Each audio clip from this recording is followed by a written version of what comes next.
Hello there, and welcome to Star Wars Noob.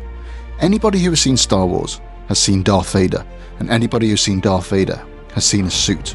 But just what did those flashy buttons on the front of his suit do? Find out here. After Anakin and Obi-Wan Kenobi had their duel on Mustafar at the conclusion of Revenge of the Sith, Anakin was left fighting for his life. This is due to the triple amputation caused by his former master's lightsaber and the horrifying burns sustained from sliding into the molten lava. Rescued by his new Sith Master Darth Sideous, he was encased in his new suit of armour. This suit of armour caused him much pain and discomfort throughout the rest of his life, but ultimately allowed him to operate and function as the Sith Lord Darth Vader. This suit was created by Sidious with the primary function of keeping Vader alive, and therefore acted as a life support system. Despite causing him significant pain and torture, all parts of the suit, from his helmet to his feet, would work in conjunction with one another in an effort to keep Vader alive. The most important part of the suit, however, was the buttons on the front of his control box and belt. But the question is, what did they do? Firstly, let's find out what the control box itself is and what it does. This box essentially housed all of the critical components of its life support system. Inside this system was a processor that analysed the information that was being sent from all around the different parts of his body.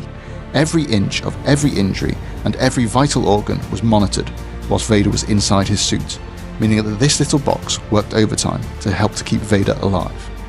Whilst Vader's box has slightly different appearances throughout the movies and series, this is likely explained through canon as upgrades or added components.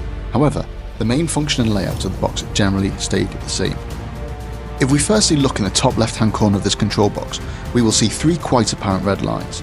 These lines were actually displays that showed the functioning of three key life support systems. From top to bottom, we have the neural system display, then the respiratory system display, and then the pulmonary system display. These three display systems would gather information from thousands of microneedles located around his flesh. Whilst these microneedles would keep Vader in a constant state of agony and effectively made his suit a walking torture chamber, ultimately they would be fundamental in keeping him alive to ensure that his life support system reacted when and where it was supposed to. Next, we move on to the buttons on the right hand side of the box. The top green button activated the suit's automatic control function. This would typically be the default setting. This essentially meant that the suit would automatically provide life support to Vader. The red button, just below this green button, activated the suit's manual override and could be used by Vader when removing the suit, or could be used by Imperial doctors when administering medicines or performing surgery. The suit's function and its control system could also be remotely controlled by Palpatine scientists, and therefore cemented Palpatine's further control over Darth Vader. Beneath these buttons and displays were the four switches located along the bottom of the life support control box. Three of these were grey, whilst the right of one most was red. These were Vader's life support system command switches. Starting with the red switch, this was the system reset button. As his suit was essentially a computer system, making Vader a cyborg, just like your laptop or desktop, it would require updates or hard restarts. This button essentially performed a system reset that would reboot his life support if required. The three grey buttons were his programming base plates, and essentially gave Vader the ability to program the system and enable greater freedom in the administering of medicines, painkillers, and greater control of his breathing system. On either side of the control box were the two rod-like devices that served as the life function sensor arrays. These life function sensor arrays worked in a tandem with the other parts of the suit to ensure that his life support system operated as it should do and that all parts talked to each other. Next, we move down his suit to look at his belt. This belt was actually super important for Vader's survival, and similar to the control box, it also consisted of three separate but very connected parts. The silver buckle in the middle was the release catch that assisted with the fastening and releasing of the belt that was connecting all of these systems, wires and microneedles together. More importantly, however, were the two boxes that were located either side of the release catch. Both of these boxes allowed Vader to have greater control over the suit and enabled him to regulate the systems accordingly, depending on the environment, threat level, or even injuries that he may have sustained in the field. The climate control system located within these two boxes consisted of a CO2 vent to reduce the carbon dioxide buildup in its system, a heat vent that would prevent the system from overheating, and temperature control system that would thermoregulate the suit and could be turned up or down depending on hot or cold environments.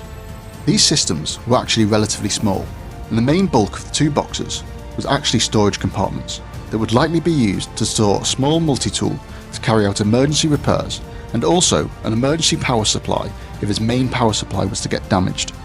Whilst these were not meant for long-term use, it would certainly increase his chance of getting back to his ship or base, where he would be able to utilise the onboard Bacta tanks and make more substantial repairs to his suit.